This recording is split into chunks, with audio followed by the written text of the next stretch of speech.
आज Doubtnut app download करें। Doubtnut पर अपने सभी गणित, रसायन विज्ञान, भौतिक विज्ञान और जीव विज्ञान के डाउट्स का करो सफाया। बस प्रश्न की फोटो खींचो, एक ही प्रश्न को क्रॉप करो और तुरंत वीडियो सोल्यूशन पाओ। अभी डाउनलोड करें।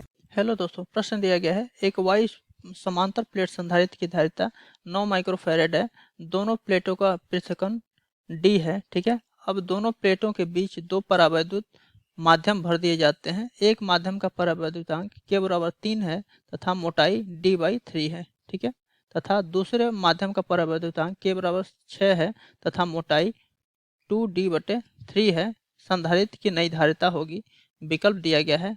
पहला विकल्प है 20.25 पिकोफैरेड, दूसरा है 1.8 पिकोफैरेड, तीसरा है 45 पिकोफैरेड और चौथा है 40.5 पिकोफैरेड। ठीक है, आइए इस प्रश्न को समझते हैं। तो दोस्तों, ये हमने मान लिया कि कोई समांतर प्लेट संधारित्र है। ठीक है, जिसके अंदर जो है एक परावैद्युतांक के बराबर 3। ठीक है, ये हमने मान लिया कि परावैद्युतांक के बराबर 3 और ये हमने मान लिया परावैद्युतांक के बराबर 6 का परावैद्युतांक 2 भर दिए गए। ठीक है, और के बराबर 3 की मोटाई कितनी है d/3। ठीक है, और इन दोनों के बीच यानी ये जो है पैरेलल प्लेट कैपेसिटर जो है इनके बीच की दूरी कितनी है d है। ठीक है, पृथक्करण यानी जो है दूरी कितनी है d है। ठीक है, और ये जो पहला परावैद्युतांक जो भरा गया है यानी के बराबर 3, इसकी मोटाई कितनी है d/3। ठीक है, और इसकी मोटाई है 2d/3। ठीक है, 2d/3। ठीक है, ये दिया गया है के बराबर 6 की मोटाई कितनी है 2d/3। ठीक है, तो ये जो है के बराबर 6 का जो हमने मोटाई ले लिया 2d/3। ठीक है, और इनका जो है इनके प्लेट का क्षेत्रफल क्या हो जाएगा, इनके प्लेट का क्षेत्रफल ए ही रहेगा। ठीक है, इसका भी क्षेत्रफल ए रहेगा। ठीक है, अब दोस्तों, जब इस पे जो है कोई परावैद्युत पदार्थ नहीं भरा गया था तो उस समय इसकी धारिता क्या होगी। धारिता अगर सी लिखे हैं तो सी बराबर होगा के एप्सिलॉन नॉट ए/डी। तो दोस्तों, निर्वात के लिए के का मान क्या होता है, के बराबर 1 होता है। ठीक है, यानी जो है जब इनके बीच कोई परावैद्युत पदार्थ नहीं होगा तो क्या होगा, निर्वात होगा। ठीक है, और निर्वात के लिए के का मान 1 होता है। तो यहाँ से सी का मान हो जाएगा हमारा, सी बराबर हो जाएगा के का मान 1 रख देंगे तो ये हो जाएगा एप्सिलॉन नॉट ए/डी।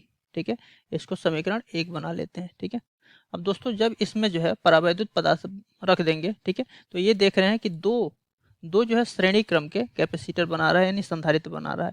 पहला संधारित्र यहाँ से और इसके बीच पहला संधारित्र बनेगा और दूसरा संधारित्र बनेगा के बराबर 6 के लिए। ठीक है, यहाँ लिखेंगे तो यहाँ लिखेंगे कि परावैद्युत पदार्थ रखने पर दो श्रेणी क्रम का संधारित्र बनेगा। ठीक है, तो अगर मान लें कि के बराबर 3 के लिए संधारित्र का मान, संधारित्र को अगर C1 ले लें और इसके लिए संधारित्र C2 ले लें तो C1 बराबर लिखेंगे, C1 बराबर क्या हो जाएगा, C1 बराबर फार्मूला ये रहेगा के एप्सिलॉन नॉट ए/डी। ठीक है, तो के का मान क्या हो जाएगा, के का मान 3 हो जाएगा। तो ये 3 एप्सिलॉन नॉट का मान चेंज नहीं होगा और ए प्लेट का क्षेत्रफल। ठीक है, तो प्लेट का क्षेत्रफल वही रहेगा, सेम रहेगा। तो यहाँ पे ए की जगह पे ए ही रहेगा क्योंकि जो है क्षेत्रफल चेंज नहीं हो रहा है। और डी का मान जो है क्या हो जाएगा, डी का मान यानी इनकी मोटाई कितनी हो जाएगी, डी का मान d/3 हो जाएगा। ठीक है, तो यानी इस कैपेसिटर के बीच की दूरी कितनी हो गई, d/3 हो जाएगी। तो यहाँ रखेंगे डी के जगह पे d/3। ठीक है, और इसको हल कर देंगे तो ये हो जाएगा C1 बराबर क्या हो जाएगा, 3 ऊपर मल्टीप्लाई हो जाएगा, हर है तो अंश में चला जाएगा तो ये 3 3 9 हो जाएगा। 9 एप्सिलॉन नॉट a/d हो जाएगा। ठीक है, 9 एप्सिलॉन नॉट a/d।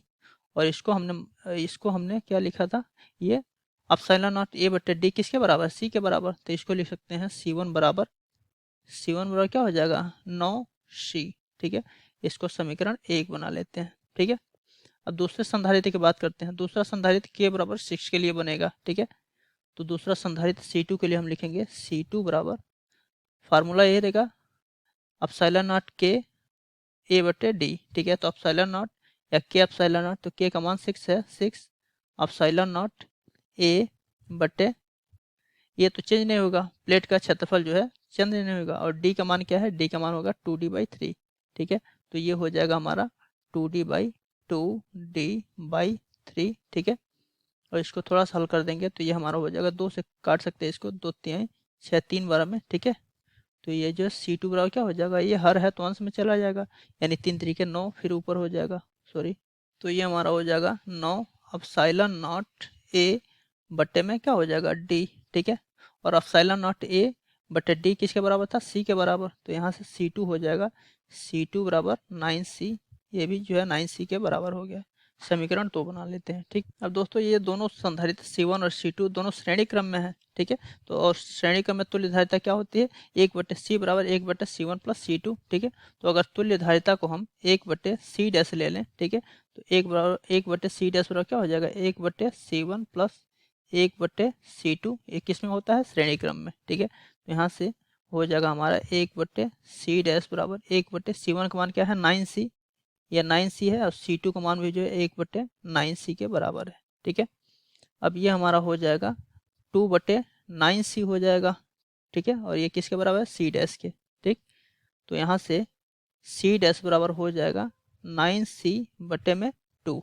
ठीक है, तो दोस्तों यहाँ पे C डैश क्या है, C डैश जो है नई धारिता है। ठीक है, तो नई धारिता C डैश का मान हो जाएगा 9/2 और गुणे C क्या है, C दोस्तों जब संधारित्र के प्लेटों के बीच जो है निर्वात था। ठीक है, उस समय, तो इस समय इसकी धारिता दी गई है, संधारित्र की धारिता कितनी थी, 9 पिकोफैरेड। ठीक है, यानी C का मान की क्या दिया गया था, 9। ठीक है, 9 पिकोफैरेड, यहाँ से रख देंगे 9 पिकोफैरेड। ठीक है, ये जो है 9 पिकोफैरेड था, तो ये हमारा C डैश का मान हो जाएगा C डैश बराबर 81/2 पिकोफैरेड। ठीक है, इसको भाग देंगे तो यहाँ से हमारा C डैश हो जाएगा C डैश बराबर 40.5 पिकोफैरेड। ठीक है, इसका मात्रक हो जाएगा पिकोफैरेड। तो विकल्प हमारा कौन सा सही हो जाएगा, विकल्प डी सही हो जाएगा। संधारित्र की नई धारिता क्या होगी, 40.5 पिकोफैरेड, अतः विकल्प डी सही है। थैंक यू दोस्तों। कक्षा 6 से 12वीं से लेकर नीट, IIT, JEE वो एडवांस के लेवल तक 1 करोड़ से ज्यादा छात्रों का भरोसा। आज ही डाउनलोड करें डाउटनेट ऐप या व्हाट्सएप करें अपने सारे डाउट्स 8400 400 400 पर।